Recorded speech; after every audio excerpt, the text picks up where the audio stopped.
The sky turned dark as rain poured down on the cracked pavement of Oak Street. 16-year-old Zuri Jackson hurried home, clutching her schoolbooks tight against her chest to keep them dry. The bus had dropped her off 3 blocks from her apartment building, and there was no money for an umbrella this month. Water splashed against her worn-out sneakers as she jumped over puddles. These shoes had holes in them, but they were the only pair she had. Mom promised new ones next month, after the electric bill was paid. Their small 2-bedroom apartment sat on the 5th floor of a building that had seen better days. The elevator broke down more often than it worked, so Zuri climbed the stairs, her legs heavy after a long day at school. The sound of her little brother's laughter greeted her as she opened the door. "Zuri's home," 8-year-old Ty shouted, running to hug his big sister. Their mother, Rose, looked up from the stove where she was cooking dinner. Dark circles framed her eyes. She had just finished her shift at the hospital where she worked as a cleaner, and in 2 hours she would leave for her night job at the convenience store. "Hey baby, how was school?"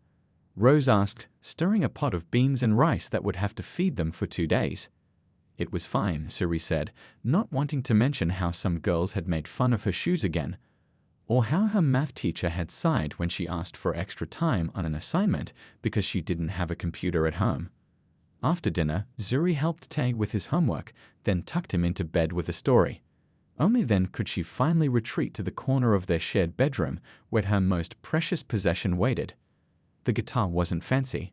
The wood was scratched and one of the tuning pegs was slightly bent, but to Zuri it was worth more than gold. Her father had given it to her on her 13th birthday, just 6 months before the cancer took him. He had found it at a pawn shop and fixed it up himself. "Music will carry you through the hardest times," he had told her, his voice already weakened by illness. "When you play, I'll always be listening." Zuri's fingers gently stroked the strings. The soft sound filled the tiny room as Ty's breathing grew steady with sleep. She didn't know proper technique. There was no money for lessons. Instead, she watched videos at the public library and practiced what she saw. Hours spent studying how fingers should move across frets, how to create chords that spoke to something deep inside her. What had started as simple strumming had grown into something extraordinary, though nobody knew it but her. When she played, she wasn't a poor kid from a struggling neighborhood. She wasn't the girl with the patched-up clothes or the one who worked weekends at the grocery store to help with bills. When she played, she was free. Tonight, she worked on a piece she had been creating herself. The melody carried her father's memory, her mother's strength, her brother's innocence, and her own dreams that refused to die despite everything. Outside her window, the rain stopped. The moon peeked through the clouds, casting silver light across her hands as they danced across the strings.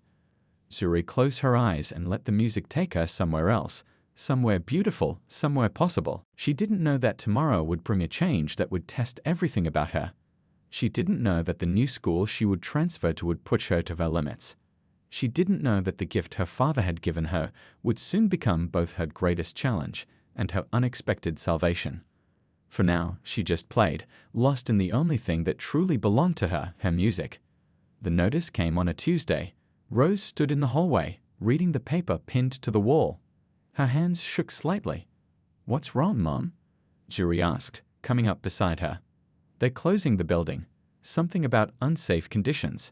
Rose sighed deeply. "We have 30 days to find a new place." Those 30 days passed in a blur of worried talks at the kitchen table after Ty went to bed. Rose's friend from the hospital mentioned a small apartment opening up across town. It was a bit more money, but the schools were better. "Maybe it's a blessing in disguise," Rose said, though the worry lines on her forehead told a different story. The new apartment was smaller than their old one, but the building had working elevators and no mold growing in the bathroom corners. The neighborhood looked different too. Cleaner streets, shops with fancy signs, people walking dogs that probably cost more than their monthly rent. On Zuri's first day at Ridgeview High, she woke up before sunrise. She laid out the clothes she'd picked carefully, her nicest jeans with no visible patches and a plain blue sweater. She'd washed her hair the night before and braided it neatly. "You look beautiful," Rose said, sliding a plate of toast toward her daughter. "I don't want to go," Zuri admitted. "What if nobody likes me?" Rose took Zuri's hands in hers. "You are smart, you are kind, and you are strong. just like your father. The rest doesn't matter. But it did matter. Zuri realized this as soon as she walked through Ridgeview's front doors. The hallways gleamed with shiny floors and rows of bright blue lockers. Students moved in groups, many carrying expensive backpacks and wearing clothes with labels Zuri recognized from mall windows but had never touched. "You must be Zuri Jackson," a woman with a clipboard said, approaching her.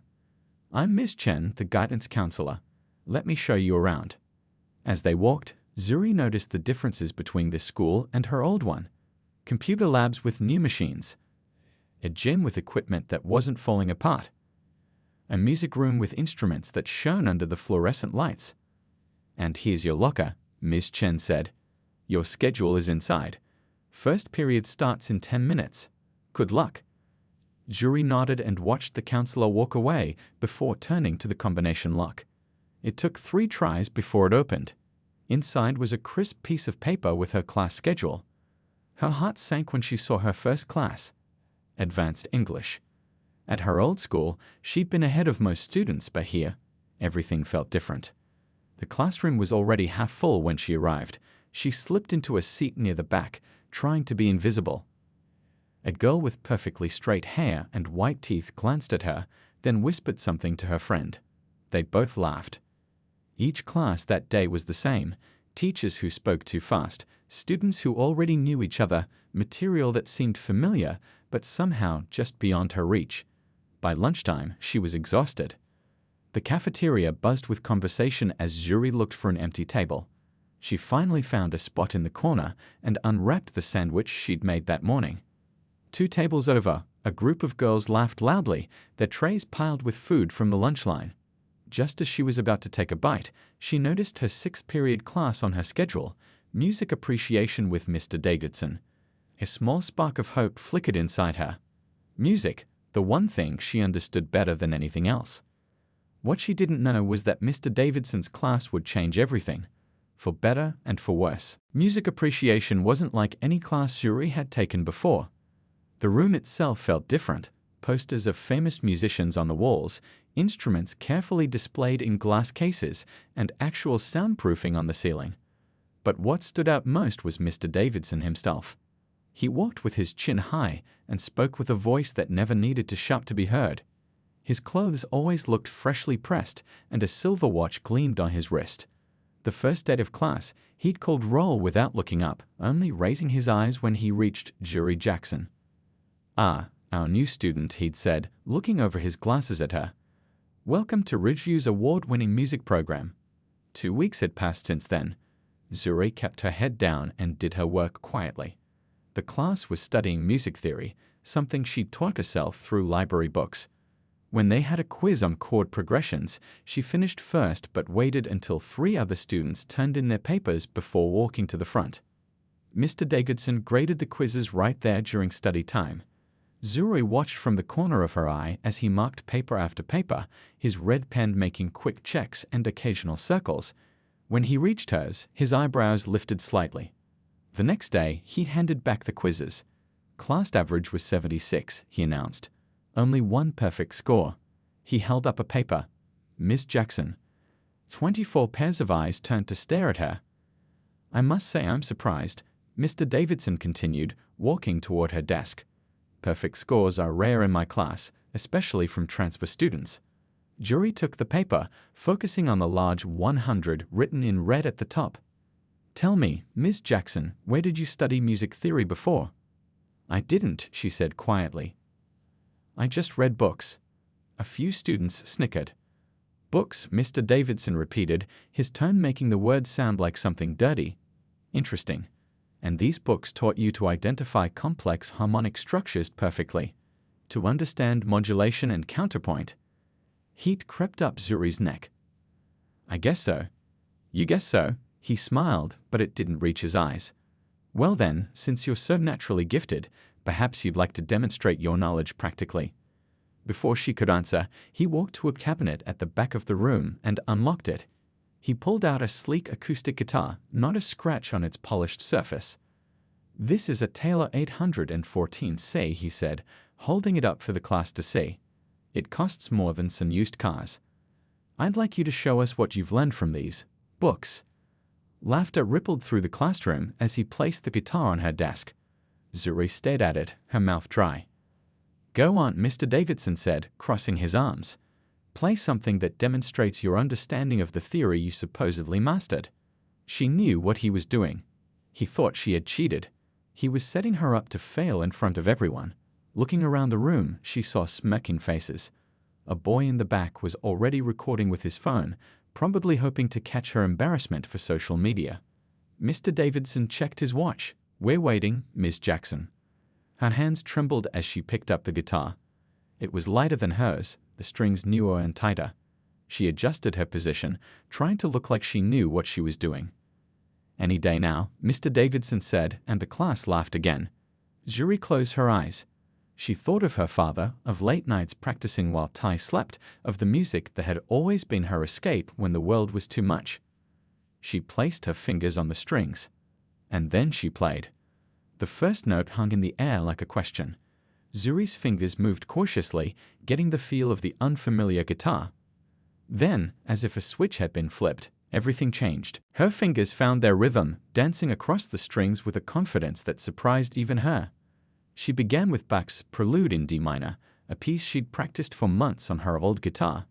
The complex melody filled the classroom, each note crystal clear on the expensive instrument. Mr. Davidson's smug smile faded.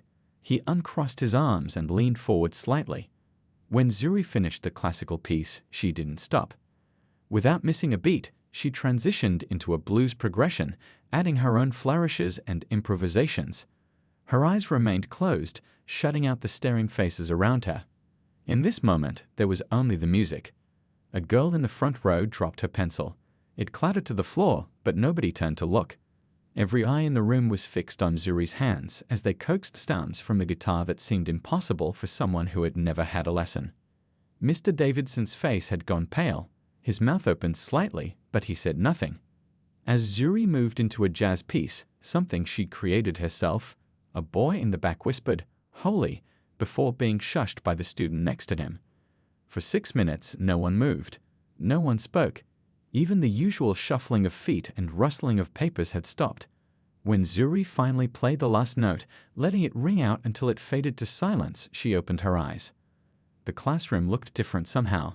24 faces stared back at her with expressions ranging from shock to admiration. The boy with the phone was still recording, his eyes wide. And Mr. Davidson, he stood frozen, his face a mixture of disbelief and something else, something that looked almost like fear. The silence stretched for 5 long seconds before a girl with braids in the second row began to clap. Others joined in, slowly at first, then building to a thunderous applause that seemed too big for the small classroom. That was unexpected, Mr. Davidson finally said, his voice lacking its usual confidence. He cleared his throat. Where did you learn to play like that? Zuri carefully placed the guitar back on her desk. My dad started teaching me before he died. Then I just kept practicing.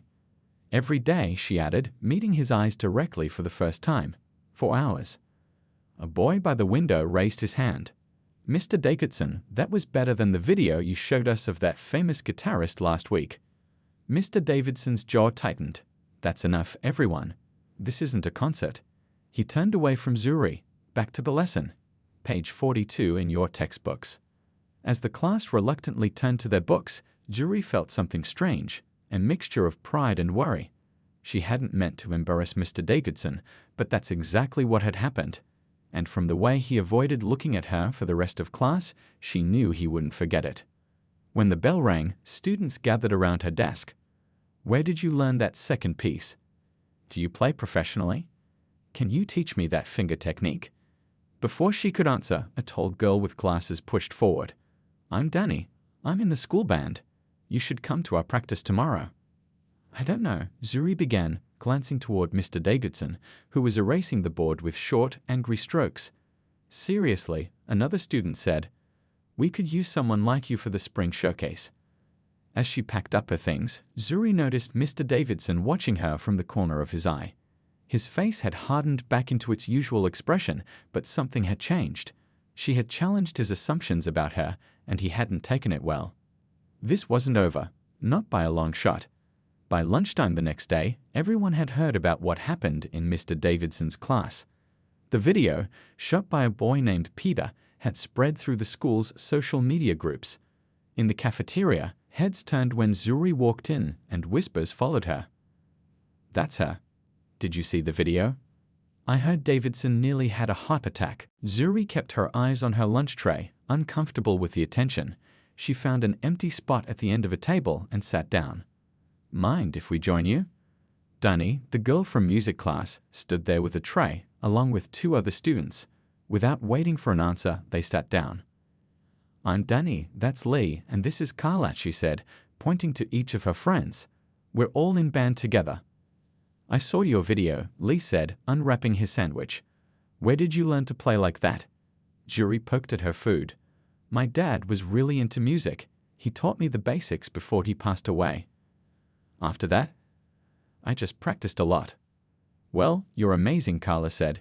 "You should definitely come to band practice. We could use someone with your talent." As they ate, Zuri felt something she hadn't felt since moving to this new school: belonging. These kids didn't care about her worn clothes or that she lived in the smaller apartments across town. They cared about music, just like her. But not everyone was happy about Zuri's sudden popularity. When she walked into music class that afternoon, Mr. Davidson didn't look up from his desk. "Today's assignment is on the board," he said flatly. "Work quietly." The task was to analyze a complex musical score, something they hadn't covered in class yet. Zuri looked around and saw other students exchanging confused glances. She bent over her paper and started working. This was harder than their usual assignments, but not impossible. She'd studied musical notation on her own for years. 20 minutes later, Mr. Davidson stood up. "Time's up. Pass your papers forward." The next day, he handed back the assignments. Zuri stared at her paper, 68 1/100ths. "Sir," she said, raising her hand, "I think there's a mistake on my grade." Mr. Davidson looked at her coldly. "There's no mistake, Ms. Jackson. Your analysis lacked depth and showed fundamental misunderstandings of the composer's intentions." She looked down at her paper. His red marks were everywhere, criticizing things they'd never discussed in class. After school, she found Dani waiting by her locker. "How'd you do on Davidson's assignment?" Dani asked. 68, Zuri replied quietly. "What?" Dani's eyes widened. "That's crazy. Let me see." She looked over Zuri's paper, frowning. "This is higher-level stuff than we've even covered, and half these comments don't make sense." "I think he's still mad about yesterday," Zuri said. "He's being unfair," Dani replied. "You should talk to Ms. Chen about it." But Zuri shook her head. "I don't want to make things worse." The pattern continued for the next 2 weeks. No matter how hard Zuri worked, her grades in Mr. Davidson's class kept dropping. Other teachers praised her work, especially Ms. Winters, the English teacher who had been impressed by Zuri's essay on poetry and music.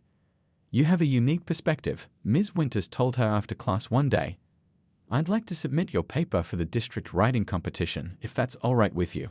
It wasn't all bad. Zuri had started attending band practice, where Mr. Fleming, the band director, welcomed her talents. She'd made friends who appreciated her for who she was. But each day in Mr. Davidson's class felt like walking into a cold room. He'd call on her for the hardest questions, cut her off mid-answer, or ignore her raised hand entirely. "He can't keep doing this," Dani insisted one day as they walked home together. "It's not right." "What can I do?" Zuri asked. "It's his word against mine." What neither of them knew was that someone else had been watching the situation closely, someone who was about to change everything.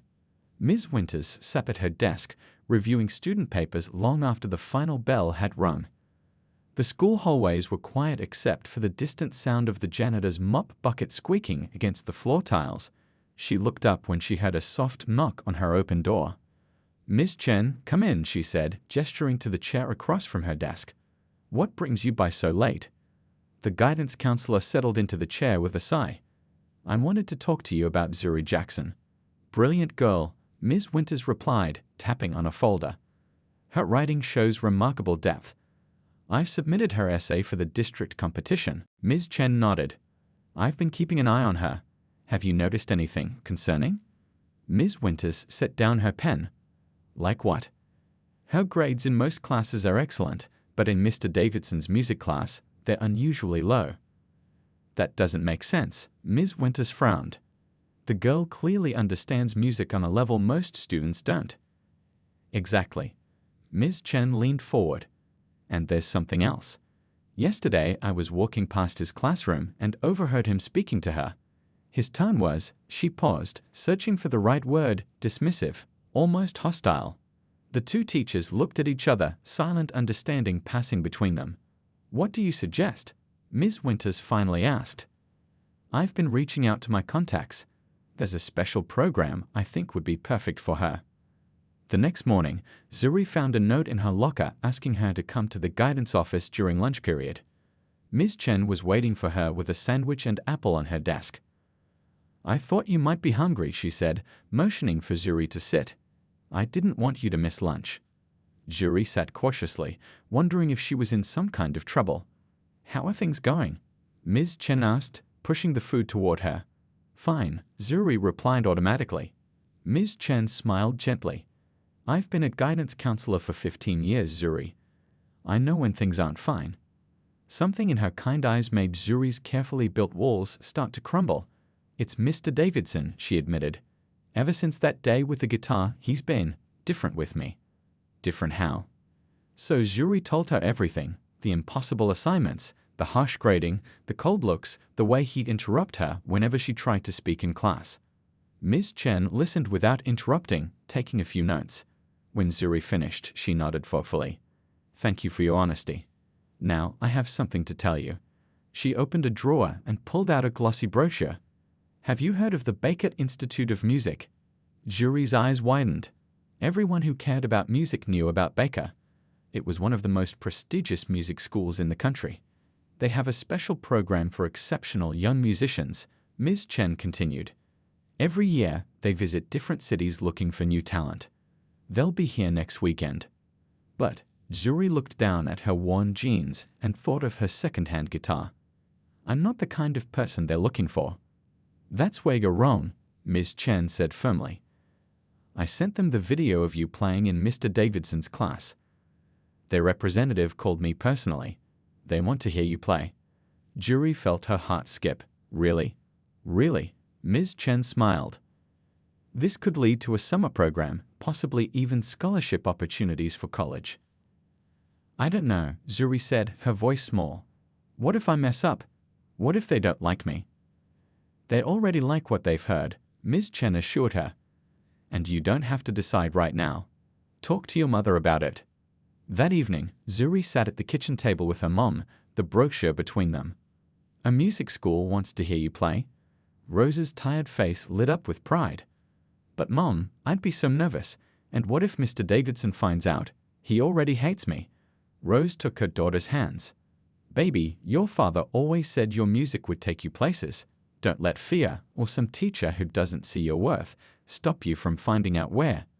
Zuri thought about it all night, her mind racing. By morning, she'd made her decision. The day of the audition arrived with golden autumn sunshine streaming through the windows of Ridgeview High's auditorium. Zuri had arrived an hour early, her old guitar carefully tuned and her hands shaking slightly as she practiced scales backstage.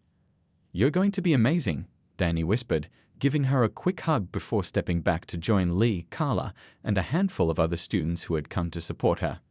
Ms. Chen adjusted the chairs on stage one last time, then checked her watch. The representative from Baker should be here any minute. Are you ready? Zuri nodded, though her stomach felt like it was tied in knots. She hadn't told Mr. Davidson about the audition, but somehow he'd found out anyway.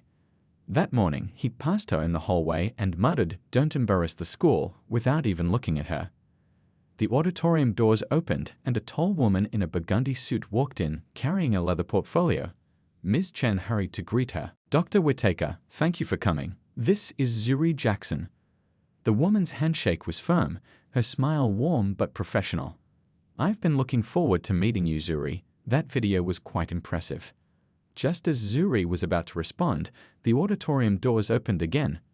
Mr. Davidson walked in, followed by Principal Torres.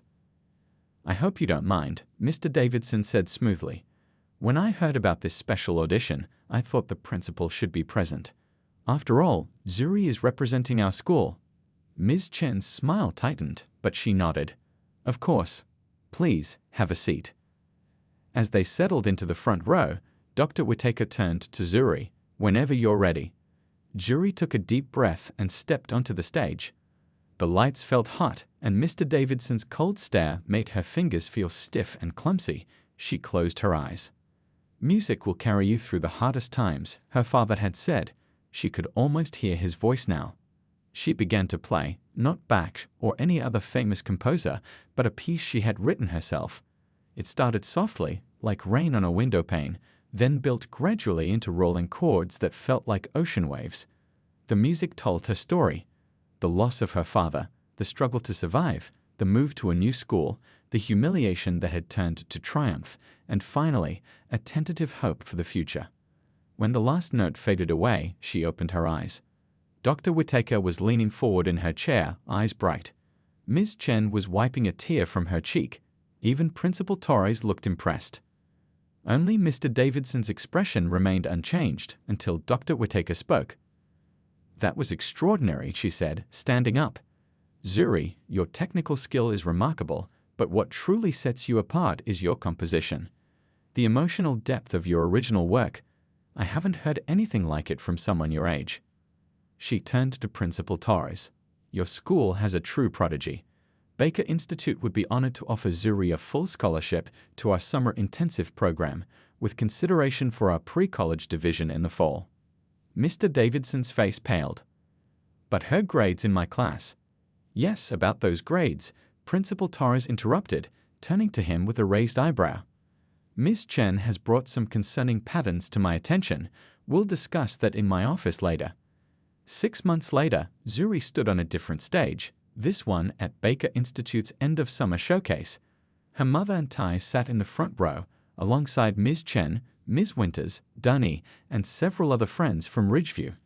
She wore a new dress for the occasion, and her fingers danced across the strings of a guitar that the school had provided, though she still practiced on her father's old one every night.